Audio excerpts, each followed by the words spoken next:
What if career disruption isn't about starting over, but about finally seeing your value clearly? This conversation will change how you think about your next move. Rafael, welcome, welcome.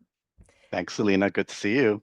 Good to see you and good to be seen. Thank you. Let's jump right in. How do you show up in the world?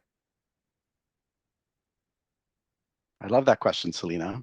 Um, I'm showing up as a new person in the world. Um, so I'm showing up authentically.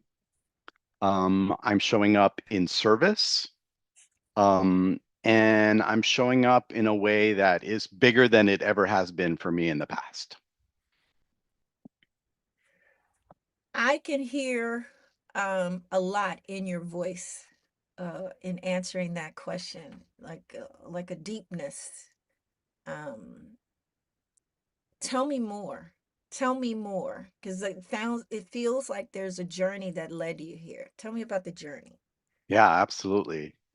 Um, I am the only child, son of an immigrant disabled parent. My mother immigrated to the United States from Mexico in the 60s, and she came from a very large family, and she always felt small, um, but had big aspirations. And so I think I grew up with that sort of sensibility or that perspective Mm-hmm. um, throughout my life. And even though I have had successes in my professional and career life, um, I think I have always felt a little bit like being held back.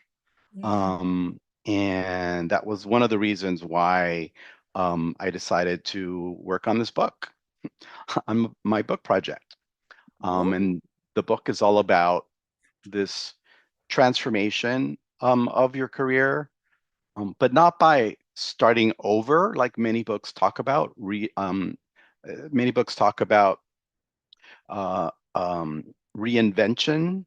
Um, m- what I talk about is about my journey, which was really around reframing my experience in a way that helps people see the value that you bring from a different industry into an industry where you have more passion. So I did that. I worked in financial services for about 15 years. I really just fell into financial services. It was not really what I thought I wanted to do. And after 15 years of having success in that space Right. and growing and developing products and networking and advancing and increasing my salary and compensation, et cetera, I really Mhm. found that I was not feeling fulfilled. Mm. Um, so I took um, this journey and these steps to reframe my experience so that I didn't have to start over from scratch. And I could take what I had done, move it into an industry where I had a lot more passion and where I felt that I could make a bigger impact on the world and do it that way. So that's the journey that I've been on, and that's what the book is about that I'm working on. That is rich. That is so rich. So there's three kind of areas that I want to delve into a little bit. Well, you threw out this book, so let's just get the elephant in the room first. Do we have a title? So the working title is not finished yet, but the working title is 15 Doors. Mmm, that sounds yummy already. Yeah, so 15 Doors, how to change industries without starting over. Ooh, woo! And are you really starting over? Are No, you? Yeah. you're not. You don't have to. I think some books maybe advocate for that, or some career counselors maybe do that. But in my case, I didn't have to start over. And that was an intentional strategy that I took. So I'm a digital product innovator. And I've been developing products for about 25 years, financial services, and then in the agriculture space with Yeah. tech startups. And then I intentionally transitioned into healthcare. I really saw that there were a lot of things that were broken, that are broken in the healthcare system. And as a family caregiver for my mom who was disabled, I really saw the struggles of individuals trying to navigate our healthcare system, especially with limited resources. So I decided that there was a way for me to take everything that I'd learned in the 15 years in financial services and try to make a difference in healthcare by doing some of the product strategy and product innovation best practices that I had followed in the past. I thought could be applied or can be applied in healthcare. So I talk about that in the book. And really, the concept is it's about um, transitioning through reframing your past experience instead of starting over.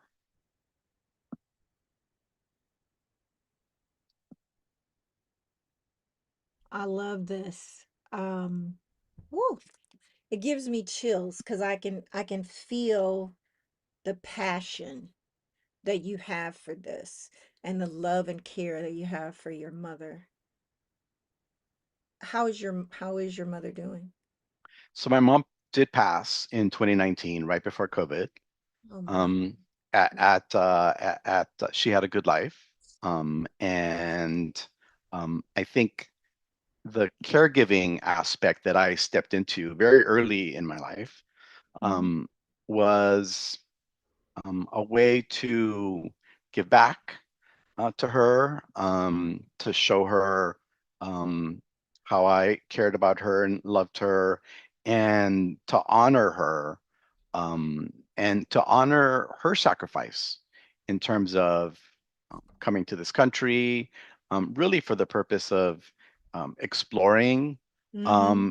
and also um, to get away from that box that she felt that she was in. Right, right, right. Yes. That I totally sense and feel that for you. And with that said, how do you feel like it's going? So how's this second half of my career going? Or getting away from that box? Getting away from the box. Yeah. Um, Getting away from the box is scary, and it's fun. I think it gives me energy. I feel this sense of purpose now that's bigger than I've ever had in the past in my prior industry. Yeah. Um, right? So healthcare is an industry that is filled with people that want to help and heal others. And so I think I've stepped into my place. My name is Rafael, and uh, for those of you that may not know, the meaning of Rafael is really healer. So I think I'm doing Mm, what I was designed and put in the world to do. I love that.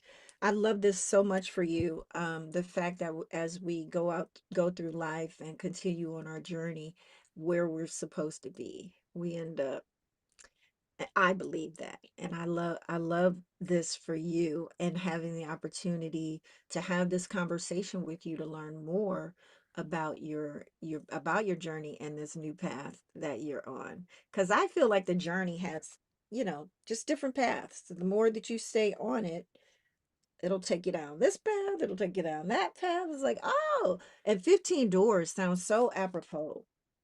Yeah. So apropos. Um, So one was your mom, one was the book. And where do you hang out? Like tell us more about where you're going. Like how are you serving others now in that capacity? So one is through the book, but the day-to-day work, because I believe that work is very different from a job. Work is your purpose.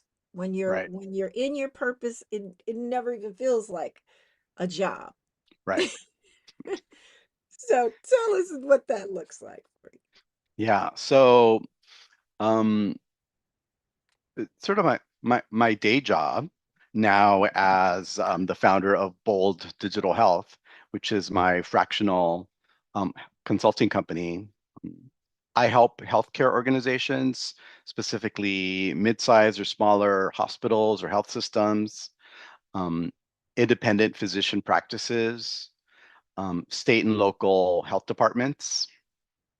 And I'm starting to also have some conversations with private equity organizations that are managing hospital systems. Um, and my work is around helping them innovate and really understand and develop digital product strategies that help them, hospitals, health systems, reach more patients, particularly vulnerable patients or patients with healthcare disparities, so that those patients can have a better experience and receive better care at their organizations. So it's all about it's creative work, it's strategic work, where I'm helping the organization really balance all the stakeholder needs at an organization, from patient care, the clinical side, to operations, to communications, to technology is a big component. you. Um, putting all those stakeholder needs together into a digital product strategy where the organization is able to develop digital experiences, basically any sort of engagement that you as a patient would have, where you would have that on a computer or your mobile device. That's really a digital experience. So I help organizations design those digital experiences in a way that maximizes engagement and reach for diverse populations. I love this. So, are you able to tell us like some of those products that we may have experienced that you are a part of?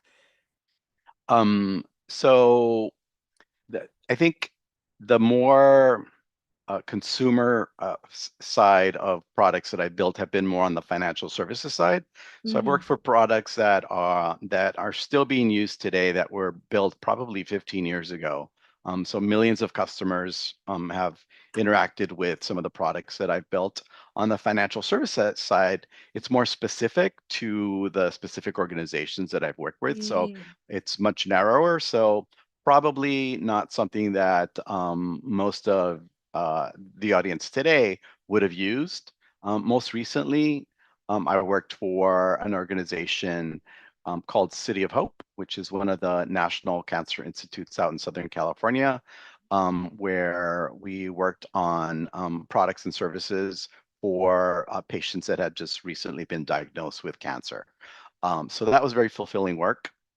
I've also worked with products that were used internally by nurses at another organization called Conifer Health. And there we worked on uh, risk risk stratification and population health tools that basically help doctors and nurses identify highest risk patients and then create care plans that help patients make sure that they're going to their doctor's appointments and that they're adhering to their medication protocols, all with the intention of increasing healthcare outcomes so that patients are healthier, and also helping the organizations manage the cost of care. I love that. So, I am familiar with the Epic system, and in in my health journey, because I live with some chronic health conditions, and my chart. They call it my chart. Is that along the lines of kind of what you would do in the health space? Like with those systems and that kind of interface for the client, and I know some other names are like my patient and things like that. Is that along the lines to kind of give some context to what that Sure. could potentially look like or be? Yeah, I think that would be a very common digital product or digital experience that most patients would be familiar with is a tool like MyChart. It's basically a healthcare portal Yeah. that we as patients would log into and then be able to interact with our providers, make appointments, message our providers with questions, schedule appointments, reorder prescriptions, etc. So that's a great example that most people would be familiar with. Other tools might be chatbot type Ah, tools that a health system might provide to their patients. So, for instance, um, there are tools for individuals that have recently had um, cardiac surgery and the health systems will use some of these tools that the patient can take and use at home to be able to help with that immediate rehabilitation right after surgery. So helping check in with them. It might be an automated chatbot approach that will coach the patient on what they should be doing every day for the next week.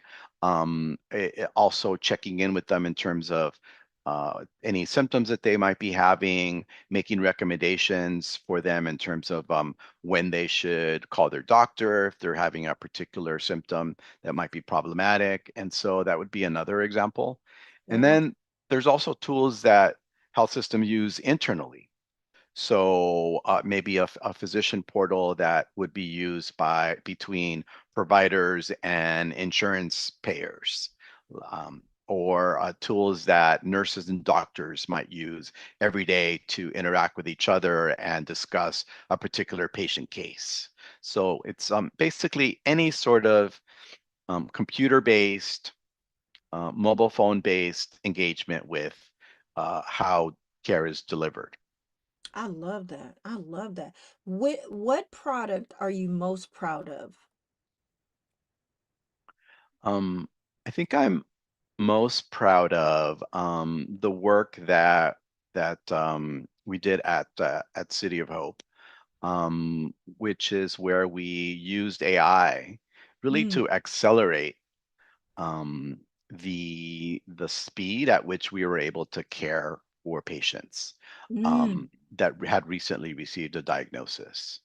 So we implemented um, some tools where we were able to accelerate a process that was taking about 3 weeks Mm. to about 15 minutes using AI. And so that dramatically helped the way we were able to get patients support and guidance in that really stressful and difficult time.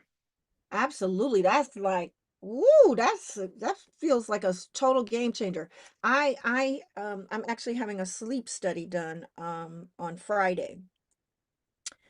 I had been on the wait list so long, I forgot about it. Like stuff like that. It's like we need this information now, and I'm in all of this pain. I live with chronic, severe, acute pain, like to the nerve. And waiting that long and just getting that, when they tell me, well, we got to put you on the wait list, it just like creates so much weight, like I'm gonna be in pain longer. So I can't imagine for a cancer patient. I don't have anything of that nature. Um, that like just changes the game when they can get immediate. So 15 minutes to me is like immediate. Yeah, exactly. And one of um one of the things that's happening in our health Hmm. system today, unfortunately, is that wait times for even just primary care, seeing your primary care physician, Yes. And they only give you 20 minutes. if that, it's more like 12. Okay. I agree. Yeah. But those wait times are increasing even more than they have in the past. So Yeah. I think the average now is somewhere around um, like 12 weeks or something in order to be able to get in and see a primary care physician. Don't quote me on that number, but it's a number that has increased, and it's going in the wrong, it's going in the wrong direction. Why And is it going in so, the wrong direction? yeah.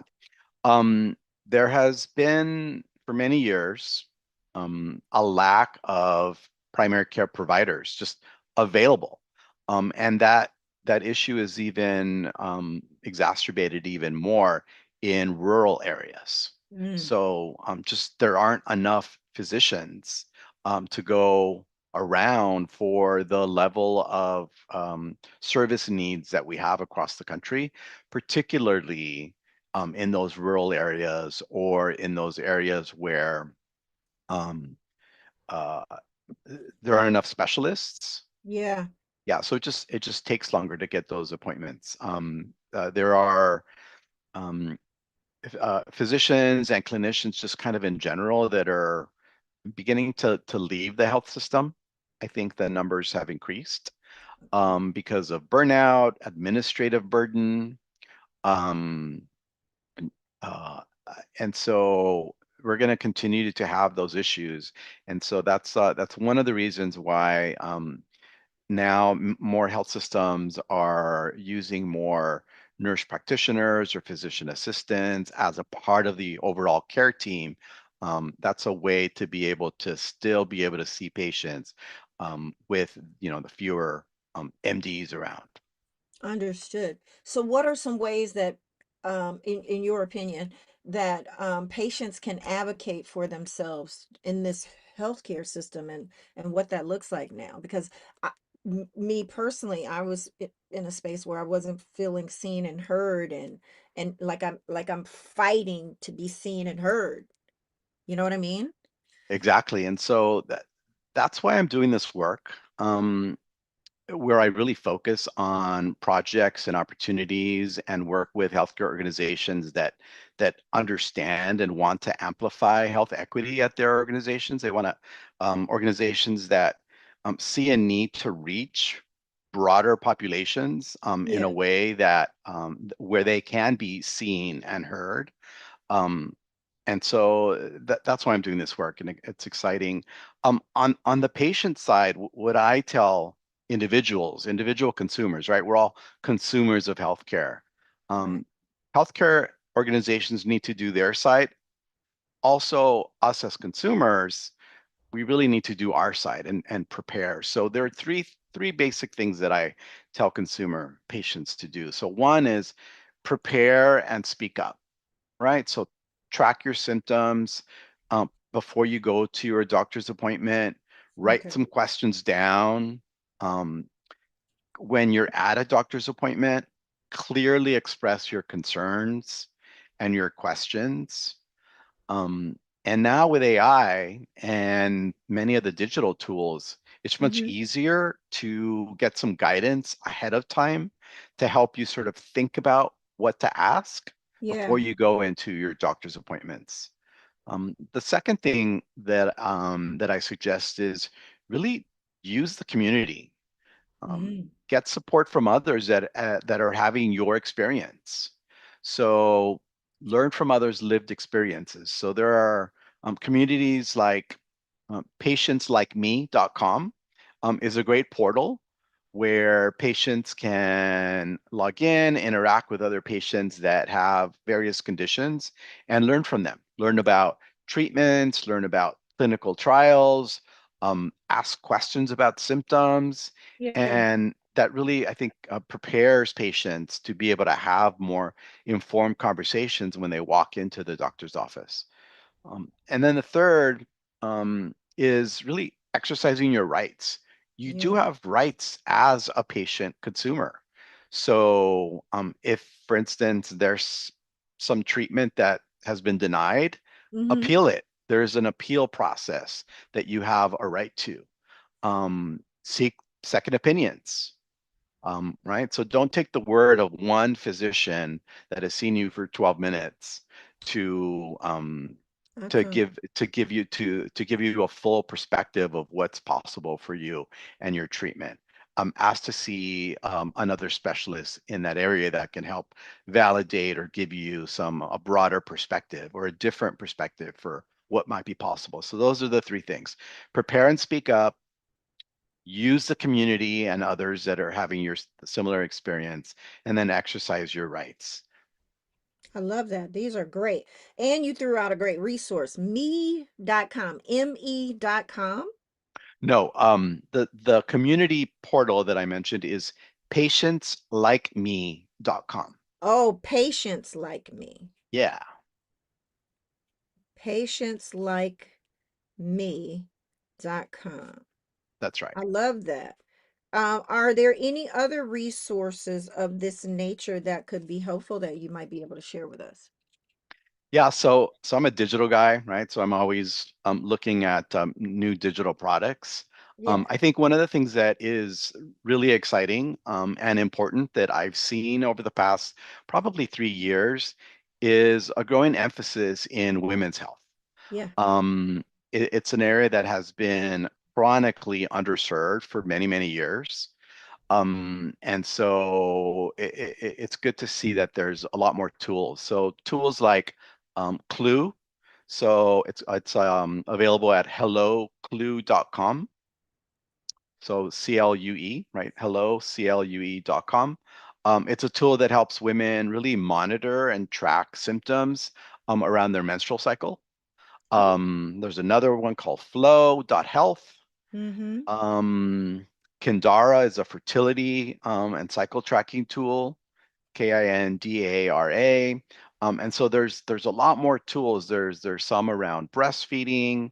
And then of course the ones that most people are familiar with are just the large language models, the chat, like ChatGPT and Claude.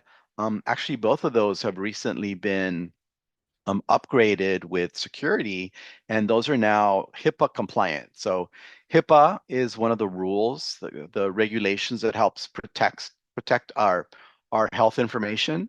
And so both of those platforms now have been upgraded to be HIPAA compliant. So really what that allows is more of us to use those tools to Yeah, enter some of our healthcare symptoms or things that we're noticing and have the tool give us some ideas of how we can prepare, how we can manage those symptoms, what types of questions we should ask our provider. And I would recommend that even though these tools are really great to helping expand our knowledge and prepare us, it's still important to get validation from a trained, medical professional. agreed. These are phenomenal. I also heard that ChatGPT has ChatGPT Health in beta because so many people are asking health questions. Yeah, that's right. I mean, physicians now are going to ChatGPT to help augment their knowledge and capabilities every day. So I think the world has changed, and now it's a matter of helping us as patients leverage the tools and the also to help the healthcare providers, hospital systems um, to find ways to better share some of these tools or access to some of these tools and technologies with patients in a way that is accessible to them instead of creating kind of bigger digital divides. That's why Agreed. the whole concept of health equity is important. Building digital products in a way that amplifies health equity instead of creating more of a digital divide. Agreed. Um, Speaking of the digital, so one that you didn't mention that I'm curious about for women is menopause. Any Yeah. tools there or thoughts you can share?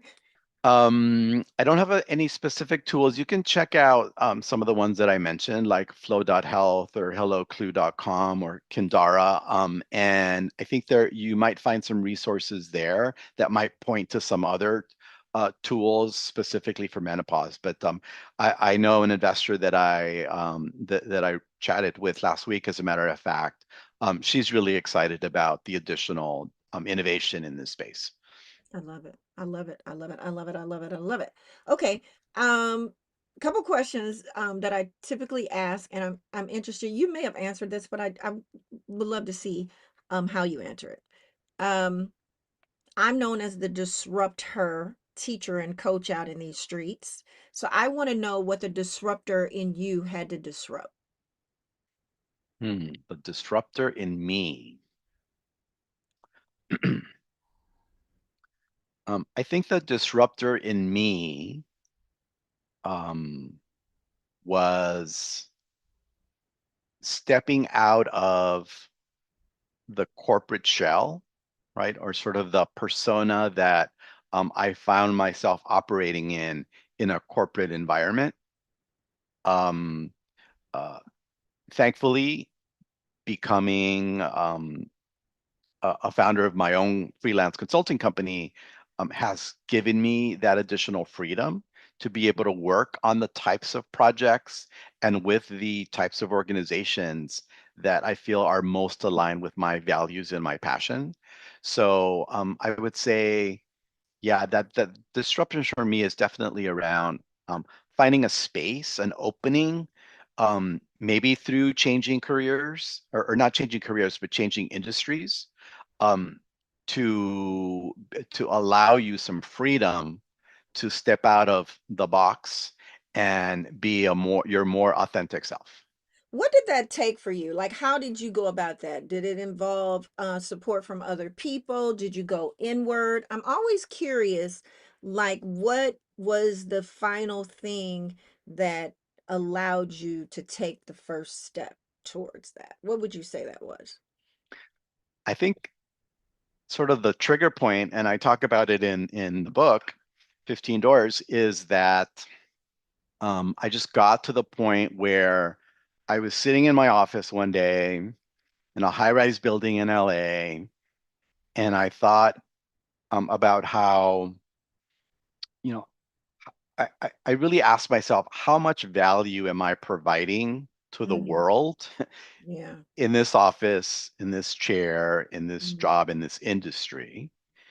And even though I had created products and advanced innovation and provided value to the customers in the financial services space, it didn't feel like it was enough Yeah. and that there was more to do.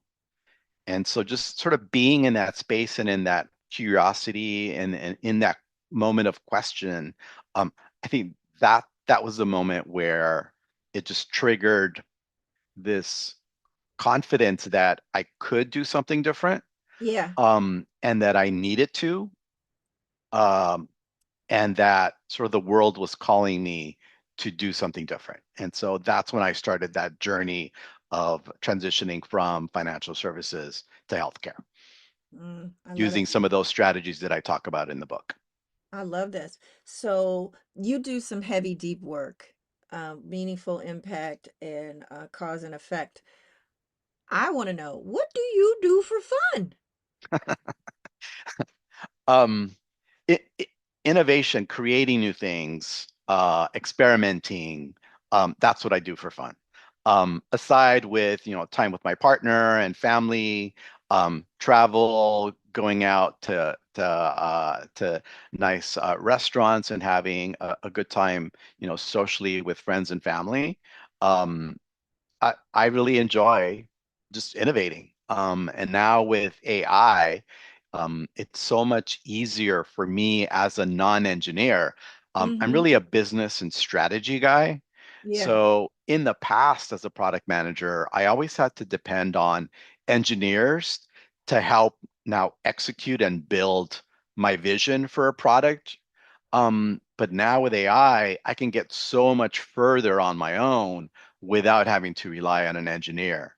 Well, And that so definitely it's makes the juices flow even more. completely. So it's really fun just experimenting and innovating. Yeah. I love that. I love that. I can see that because I create digital products too, not at the scale that you do.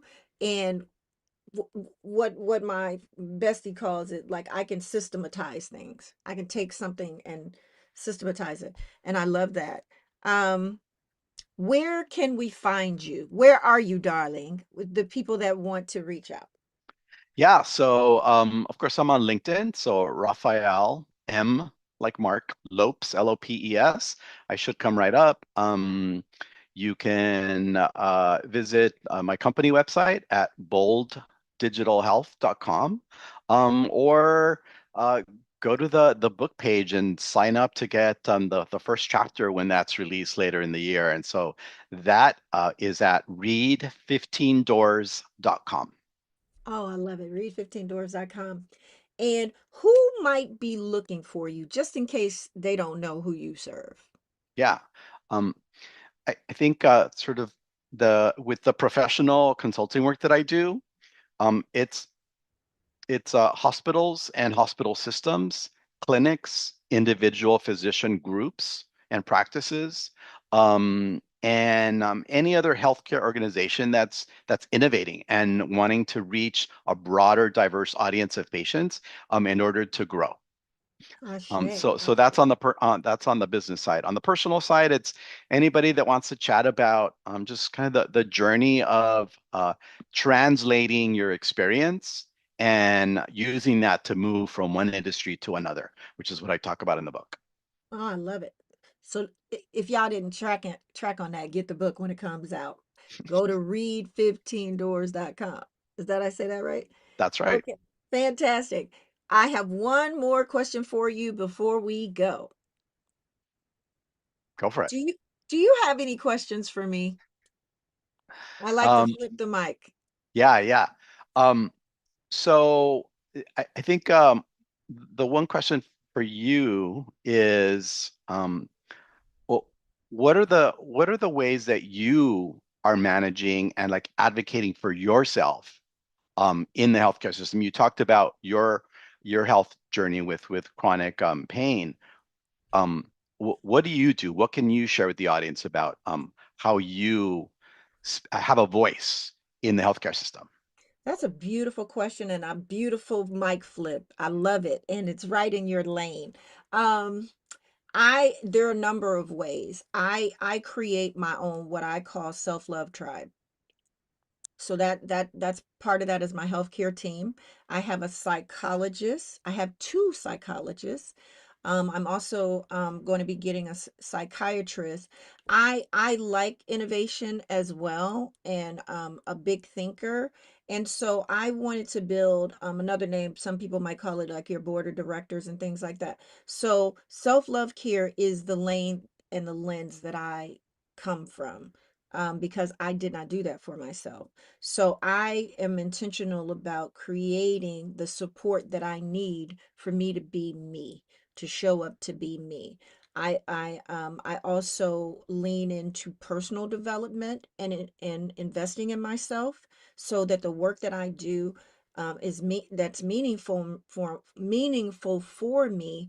I can have someone help me do that as well. So I invest in coaching, mentorship programs.